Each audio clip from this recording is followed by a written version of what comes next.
यहाँ से ऑनवर्ड आगे जब हम मूव करेंगे तो हमारा पैटर्न ये रहेगा कि हम इस तरह से कोडिंग करते जाएं कि वो एक वेबसाइट की शक्ल इख्तियार करती जाए। मिसाल के तौर पे हमारी कोडिंग जो है उसके अंदर टेक्स्ट, और टेक्स्ट तो डमी होगा लेकिन इस तरह से लिखना चाहिए कि हमें जो है वो उसकी लुक एंड फील जो है वो महसूस हो कि हम लोग जो है एक वेबसाइट डेवलप कर रहे हैं। इस तरह से ये चीज़ आगे बेहतर तौर पे बढ़ेगी और हमारे जहन में रहेगी। अब यहाँ पर देखें कि हम लोगों ने व्यू में जाके दोबारा से सिंटेक्स देखें तो HTML सेलेक्ट नहीं है, तो आपको हर दफ़ा एक फ़ाइल को नया बनाते हुए HTML को सेलेक्ट करना पड़ेगा।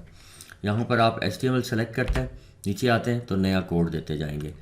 लेकिन अगर आप बेसिक स्ट्रक्चर चाह रहे हैं तो पहले इसको सेलेक्ट कर लें। ये देखें यहाँ पर व्यू में पहुँचे, ये आप HTML को सेलेक्ट किया हुआ है, तो इस सूरत में जब आप जो लेसर देन का साइन देंगे और एच लिखेंगे तो आपको वो एक HTML के स्ट्रक्चर के बारे में बता देगा।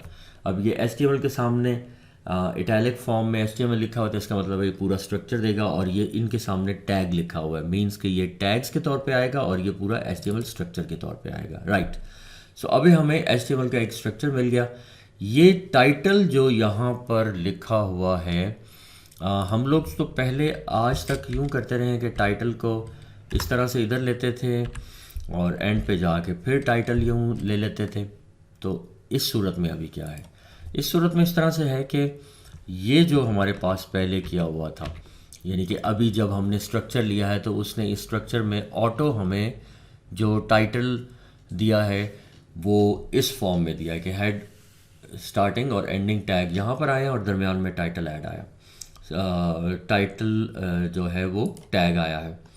बेसिकली ये टाइटल का टैग इसलिए आगे है, इसे इंडेंटेशन कहते हैं। इंडेंटेशन इसलिए की हुई है कि हम कोड को आसानी से रीड कर सकें। ये हमारी प्रैक्टिस होनी चाहिए कि जहाँ पर नेस्टिंग की हो, कोड के अंदर कोड या टैग्स के अंदर टैग जो हो उसको जो है नेस्टिंग कहते हैं। और ये इंडेंटेशन मतलब आप टैब के ज़रिए से आप इसे जो एक सेट ऑफ टैब मतलब जो आपके कीबोर्ड पे बटन होता है उसके ज़रिए से आप इसे आगे मूव कर लेते हैं। ठीक है, तो ये बेसिक यहाँ पर आएगा।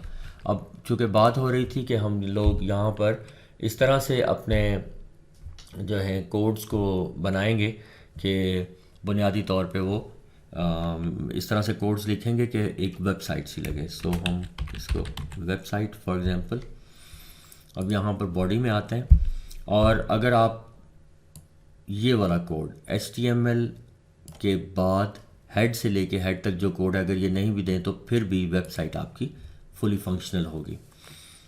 ओके, अब यहाँ पर हम इस तरह से करते हैं कि हेडिंग का टैग ऐड करते हैं, H1 का टैग ऐड करते हैं ताकि जो हमारे पास यहाँ पर आउटपुट में ये बाकायदा एक हेडिंग के तौर पे हमें नज़र आना चाहिए।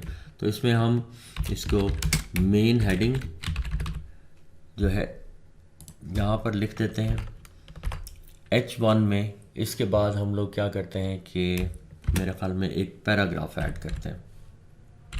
पैराग्राफ के लिए P का टैग ऐड करेंगे तो ये पैराग्राफ का टैग ऐड हो गया। दोनों स्टार्टिंग और एंडिंग टैग आपने देखा कि स्टार्टिंग और एंडिंग टैग ये हमें दे देता है। सो हम इसको लिख देते हैं this is N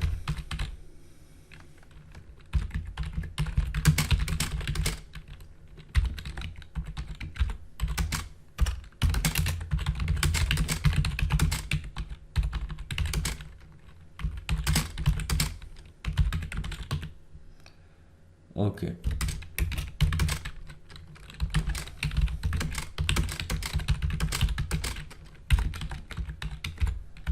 right. So ये हमने यहाँ पर एक पैराग्राफ ऐड कर दिया। अब आप यूँ समझें कि हमें उस मेन हेडिंग के बाद कोई और हेडिंग्स भी चाहिए। मैं इसको पहले आगे टॉपिक में मतलब एक हेडिंग के बाद दूसरी हेडिंग चाहिए, इस चीज़ को बताने के लिए मैं इस तरह से करता हूँ कि पहले इसका आउटपुट हम लोग देख लेते हैं। हम इसका नाम 3.html रखते हैं, सेव करते हैं और इसका आउटपुट देखते हैं। तो 3.html ये अब हमारे पास सामने आ रही है। तो ये मेन हेडिंग है और ये नीचे एक पैराग्राफ लिखा हुआ है। यहाँ पर वापस आके अब मैं ये चाह रहा हूँ कि वो हेडिंग जो थी वो थोड़ी सी मेन मतलब लार्ज थी हमारे वेबसाइट के मुताबिक जो हम लिखना चाह रहे थे, अब हम उससे थोड़ी सी छोटी, क्योंकि वो मेन हेडिंग थी। अब हम सब हेडिंग लेते हैं, तो इसको अगर हम यूँ लिख दें दिस सब हेडिंग, फॉर एग्जांपल ये सब हेडिंग है, और इसके नीचे फिर हम एक पैराग्राफ का टैग लेते हैं। पैराग्राफ के टैग में this is a paragraph but this is